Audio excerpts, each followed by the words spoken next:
All right. Today's SPY was down 0.2%, and we did get a rejection up there right around that resistance, just below the breakdown at 556 to 555. So definitely not the most bullish looking day, and we still do have the gap down here right around 545. So it is completely fine to continue to stay risk off while we are below the risk level breakdown at 556. And while we are below 556, there is going to be the possibility we come down towards 545. So last night I talked about the possibility of volatility working in both directions and the possibility of testing that breakdown and then filling the gap. And today we did get very close to testing that breakdown, and we did start to get a rejection. So do not be surprised if we do go down and fill that gap. Now, we do have a bull trend, and as you can see, price is above a rising 20 daily moving average. So if you are waiting to get bullish or simply looking for low risk entries, you could buy this dip. But just remember, it is a risk off market, and in a risk off market, you want to manage risk very well if you are doing long positions. So what I would rather see is a break back over 556, and then the bulls continue to push higher.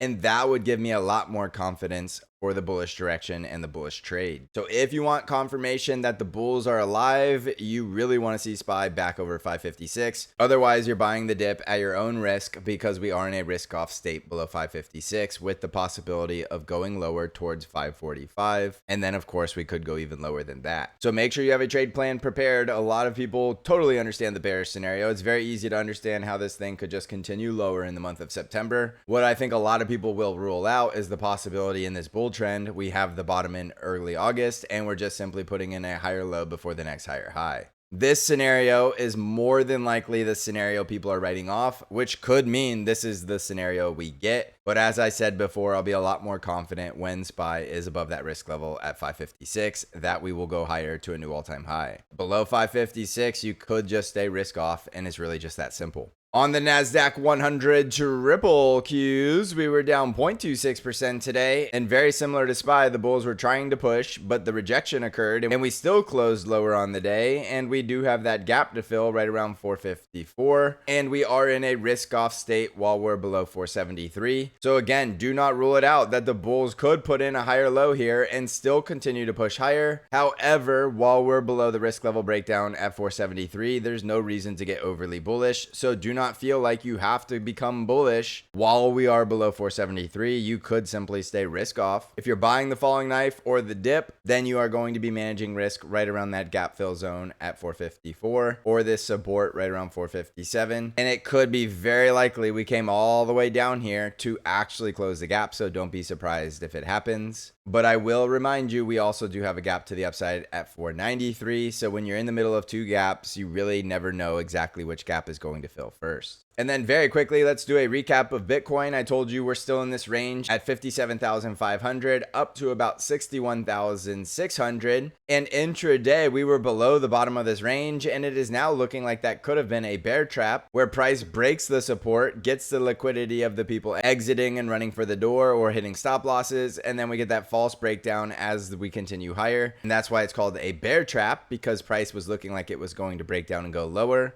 But as you could see, the bulls recovered it.